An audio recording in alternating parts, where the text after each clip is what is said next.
अक्सर कहा जाता है कि ज्यादा दौड़ने से घुटने खराब हो जाते हैं, लेकिन क्या ये सच है? विशेषज्ञों के अनुसार इसका जवाब है हर किसी के लिए नहीं। यदि आपके घुटने स्वस्थ हैं, शरीर फिट है और आप सही तकनीक और संतुलित अभ्यास के साथ दौड़ते हैं, तो सामान्यतः दौड़ने से घुटनों को नुकसान नहीं होता है, बल्कि नियमित दौड़ हड्डियों और मांसपेशियों को मजबूत बनाने में मदद कर सकती है।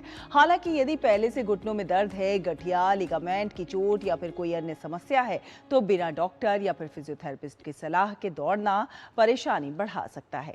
यानी निष्कर्ष साफ है, दौड़ना नहीं बल्कि आपके घुटनों की स्थिति और दौड़ने का सही तरीका तय करता है कि ये फायदेमंद होगा या नुकसानदेह।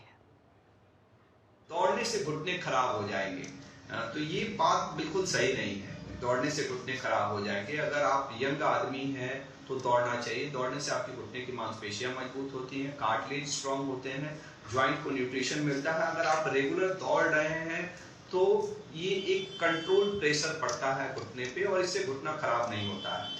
अगर आप नहीं दौड़ रहे हैं तो अब नहीं दौड़ेंगे तो एक्चुअली दौड़ेंगे तो थोड़ा प्रेशर तो पड़ता ही है, लेकिन अगर सोचिए कि हम नहीं दौड़ रहे हैं तो मांसपेशियां कमजोर हो रही हैं। नहीं दौड़ेंगे तो धीरे धीरे ऐसा भी हो सकता है आपका वजन बढ़े, तो वो और ज्यादा डैमेज करेगा। एज ए यंग पर्सन जिनको घुटने की तकलीफ नहीं है, लेकिन एक बार आपको घुटने की तकलीफ हो गई, अब एक बार आपके घुटने की गादी घिस गई, stage 1, stage 2, stage 3 arthritis develop हो गया है, तब हम लोग दौड़ने का मना करते हैं। क्योंकि वहां पे दौड़ने से जो बेनिफिट होने वाला है ना, वो उसमें हार्म उसमें ज्यादा हो जाता है। तो इसलिए वैसे मरीज को हम लोग दौड़ना मना करते हैं, लेकिन दौड़ने से कार्टिलेज खराब हो जाते हैं ये कहना बहुत गलत होगा। अगर मैं इस तरह की बातें कह रहा हूं तो कहीं ना कहीं मैं बहुत बड़े पॉपुलेशंस को एक दौड़ने के बेनिफिट से हम रोक रहे हैं।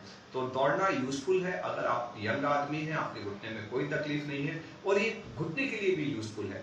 लेकिन वही अगर आप ओल्ड एज के हो गए हैं, आपके घुटने खराब हो गए हैं, आपको चलने में, नीचे बैठने उठने में, सीढ़ी चढ़ने उतरने में दिक्कत हो रही है, stage 1, stage 2, stage 3, stage 4 arthritis develop हो गया, तो वैसे में हम लोग दौड़ने का मना कर सकते हैं। लेकिन आप वैसे में साइकिलिंग कर सकते हैं, ऐसे में स्विमिंग कर सकते हैं, वैसे में आप साइकिलिंग, स्विमिंग और एक और एक्टिविटी है कि आप एक्सरसाइज कर सकते हैं। जो भी एक्सरसाइज जो रहते हैं वो कर सकते हैं, वॉकिंग कर सकते हैं, जंपिंग, हाई कांटेक्ट स्पोर्ट्स जैसे जंपिंग हो गया, रनिंग हो गया, फुटबॉल खेलना हुआ, बैडमिंटन खेलना हुआ। अगर आपके कार्टिलेज डैमेज हुए हैं तो ये मना करते हैं। लेकिन आप साइकिलिंग कर सकते हैं, आप स्विमिंग कर सकते हैं, आप वॉकिंग कर सकते हैं, आप थोड़ा वो जॉगिंग भी जो फास्ट चलना होता है वो भी कर सकते हैं। अगर आपके घुटने के खराब हुए हैं, घुटने तब भी